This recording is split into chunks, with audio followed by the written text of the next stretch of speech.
Hi everyone, it's Tamara here again with another card making tutorial. I'm just doing a clean and simple card today, so it's just going to be a white background and just an COPIC coloured image. This image is actually two images. Flutterbee Bindi is the little girl with the butterflies in her hair, and the actual flower she's sitting on comes from the Darby and Lulu digi stamp set. Both are from Sweet November stamps. So I've already printed out my image and die cut it out with a rectangle Slimline die. So now we'll just do some Copic colouring of the image. So I'll have all the colours shown up in the top left hand corner as I colour through, but they will also be listed in the description box below. So I'm just using my lightest colour, my E000, to just work out where all my shadows are going to be. And now I'm going to go in with my darkest marker and set out my shadows, which will be the E04. So obviously where her hands kind of come in together and the base of her legs will be in shadow. And obviously there will be some shadow thrown from her hair, both underneath the top fringe part and down the right hand side. I'm going to have the darkest and kind of the light shining from the top left hand corner. So now I'm just blending out my E04 with my E11, just working up into that white space, and then we'll blend that out with the E01, just working into our highlight portions. So we'll have a little bit on the tops of her legs, come in with our second last color, which is our E00, again just moving that out to that white space, and then we'll go back in with that original color that we set out, which was our E000, to fill in that highlight. Now I'm just going to pop some little kind of pink cheeks on her. So I've just used red 32 as my darkest color, blended that out with the R01, and then just blended that out again with the E00. Now I always like to add a little bit of shadowing to the eye, so that's why I went in with the C3 and blended that out with the C00. And I'm just going to use two colors for her irises as well, which will be E29 and E23. So we've just colored up her little tongue, and now we're going to start on her hair. I'm going in with the lightest color again, just to work out where I'm going to have my shadows. So obviously there will be some shadows thrown by that butterfly in the top of her hair, also by her kind of little plait that she's got at the front, which will throw some shadow, and obviously all at the back and around her ears will be in shadow as well. So I'm just leaving a little bit of highlight. Now I'm just going to work in flicking motions going through my colors. My darkest colors, I'm going to throw a little bit of shading in there underneath where that butterfly is, and also where her little plaits fold over, with the darkest color of E79. And again, just kind of working up and just flicking down once I've actually established where the actual shadow will be. I just flick down from that. Then we'll just work that out. So just working out where the shadow is first with the E77, and then we'll come in with the flicking motions once we've actually blended that shadow out. So just work in small flicking motions, just kind of lifting the pen up as you finish off, and just working down into the base of that hair. And now we'll come in with our second lightest color, the E74, and just going up to where our highlight will be in the center of her hair, and also at the very base. And now we'll just flick up from those little bases of her plait, working up to where the top highlight will be, and we'll bring that original color back in to go into that highlight of E71. So don't forget down the bottom here, and then we'll finish off with her plaits going up.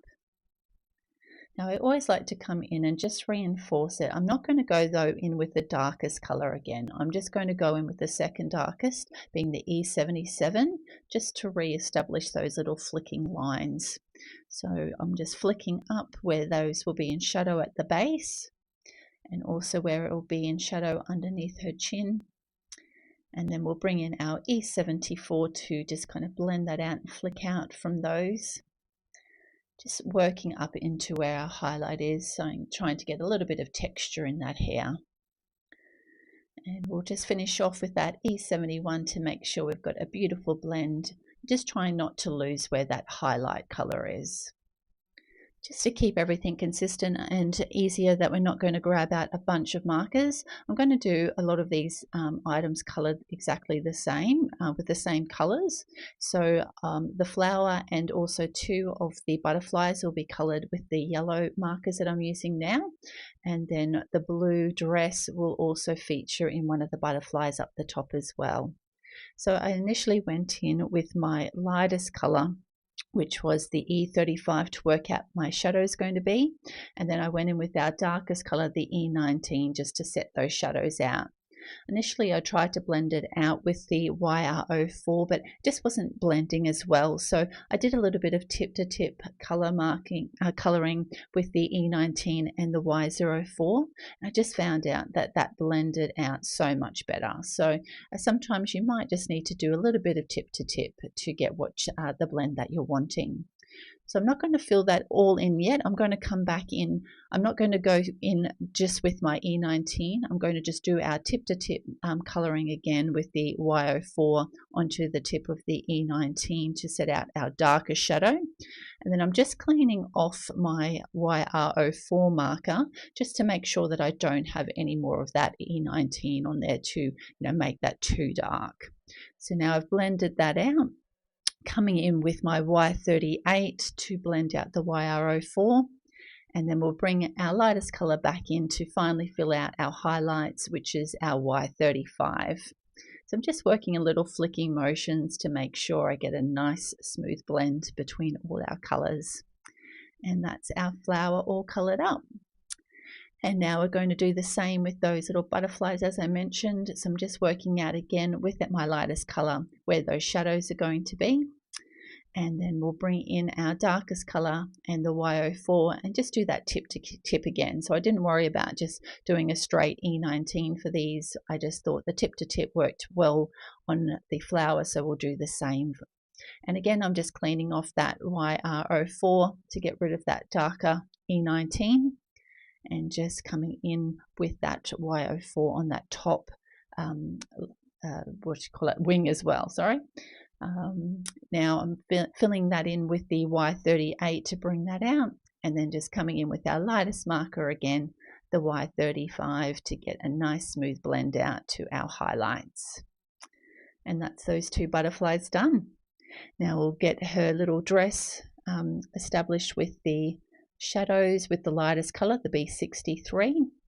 So obviously we'll get a little bit of shadow at the very top of her dress where her head does that, and just between the 2 arms as she's leaning forward. Obviously there's some little folds in that dress as well, so you want to make sure you put a little bit of shadowing into those.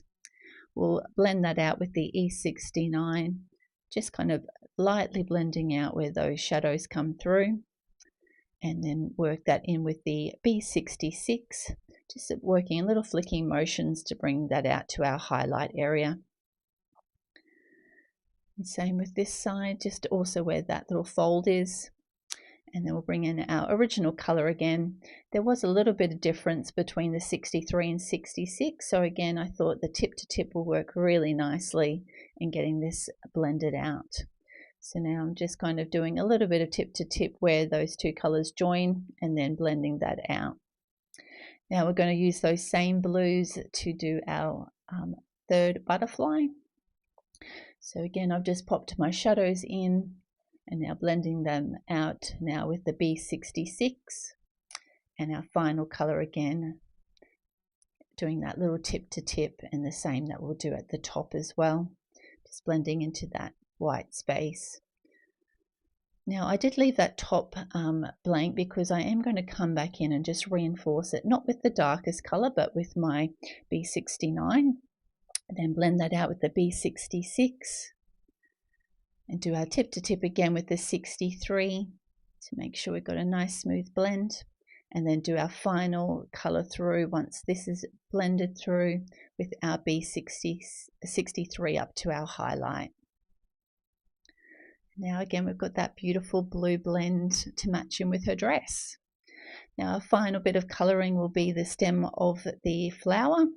So I'm just again going in with my lightest colour, YG01, to establish where my shadows will be. See, they will be a little bit thrown by the actual flower petals themselves, and also where that obviously joins in to that base, and at the very base of those leaves that are a bit further away from the sunlight. So now I'm going to blend our darkest colour out of the BG99 with the YG07. Bring out our YG05 to blend that out. Again, just working up towards our highlight at the top of those leaves and on that left-hand side of the stem. Our YG03, and then our final colour, which was the original colour we used, the YG01. As you can see, I did still leave a little bit of white space there because I'm going to reinforce these shadows. We kind of lost a little bit of shadowing with our first blend out, so I'm going to reinforce those with that BG99.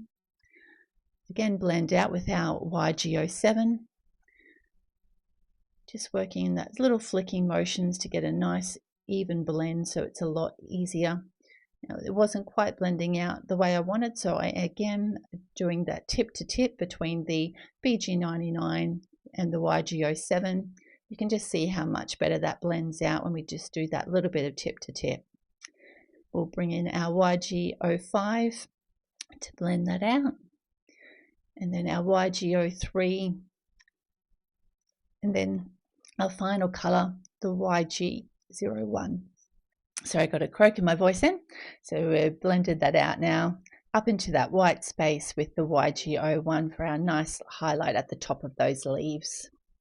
So that's all our colouring done.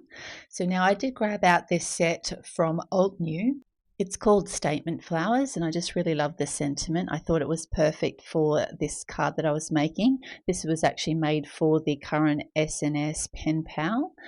So this is being sent off to one of the people from SNS.